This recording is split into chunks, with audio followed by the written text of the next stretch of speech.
खुलुमबाय बड' लेटेस्ट आपडेटआव बयखौबो बरायबाय। रादाबखौ फरायदों आं प्रमद खाख्लारिया। गिबि रादाबाव दङ समाज सिबियारि जिसुए समफ्रामारि बिथांनि बाखनायथाव हाबा।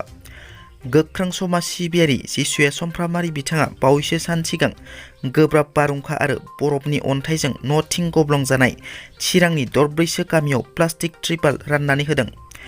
चिरां जिल्लानि गुबुन गुबुन ओनसोलफोराव थांनाय साननैसो सिगां गोब्राब बार आरो बरफनि अन्थाइ गोग्लैनानै गोबां न'थिनफोरा गब्लंनायजों लोगोसे गोबां खहा जादोंमोन, जायनि थाखाय गोबां गोरिब न'खरनि सुबुंफोरा अखाजों जुजिनानै थानो गोनां जादोंमोन। नाथाय अरायबो गोरिबजों गसंग्रा आरो समाज सिबिग्रा जिसुए समफ्रामारि बिथाङा बेबादि थासारिखौ नायनानै थानो हायैलाय सलमारि, बान्दुगुरि, दमगाव, सबाइसार, बुदियागुरि, सुन्दारि बेफोर गामिफोराव खमैबो 100निबो बारा न'खरनो प्लास्टिक त्रिपाल राननानै होयो। बाक्सा जिल्लायाव साननै समावनो बोरमा सिखाव हमनो हादों। बाक्सा जिल्लानि जालाहुआव रायजोफोरा साननै समावनो बोरमाजों लोगोसे सासे सिखावखौ हमनो हादों। हमजानाय बोरमा सिखावखौ नावफुटा गामिनि अरुण बसुमतारी होननानै सिनायथिनाय जादों। अरुण बसुमतारीया लोगोजों बोरमा खावनानै लांबाय थानाय समावनो सन्देह खालामनानै रायजोफोरा हमो सिखावखौ। उनाव जालाहु पुलिसनो गथायो सिखावखौ रायजोफोरा। हमजानाय अरुण बसुमतारीया फोरमायनाय बादिब्ला बे बोरमाखौ गाव खावाखै, बिथांनि लोगोफोरासो बिथांनो 1000 राङाव हरदों होनना। बिटिआर गोजोन गोरोबथानि उनाव आसामाव मैया 27 एप्रिल खालि मोनसे जारिमिनारि गोजोन गोरोबथाया जानानै थाङो। डिमासा नेशनेल लिबारेशन आर्मी सुंद'बै DNLA आरो मिरु सरकारनि गेजेराव मैया दिल्लीयाव जारिमिनारि गोजोन गोरोबथाया जानानै थाङो। आसामाव गोजोन सान्थिखौ लाबोनो थाखाय बे गोजोन गोरोबथाखौ खालामनाय जायो। बे जारिमिनारि गोजोन गोरोबथाया जानाय समाव नखर मन्त्रि अमित शाह बिथाङाबो नुजाथि दंमोन। नखर मन्त्रि अमित शाहया मैयानि सानखौ आसामनि थागिबि सुबुंफोरनि थाखाय जारिमिनारि सान होननानै बुङो। डिमा हासाव अट'नमास काउन्सिलनि जौगाथायनि थाखाय 500 करोड़नि पेकेजखौबो फोसावनानै होयो।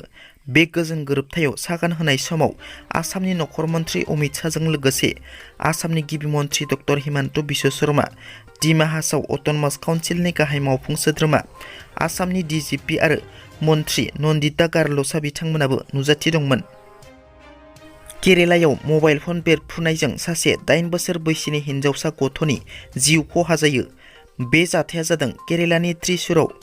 मिथिनो मोननाय बादिब्ला हिन्जावसा गथ'आ हरनि समाव मबाइलाव भिडिअ नायबाय थानाय समावनो मबाइला बेरफ्रुनानै हिन्जावसा गथ'नि जिउ खहा जायो।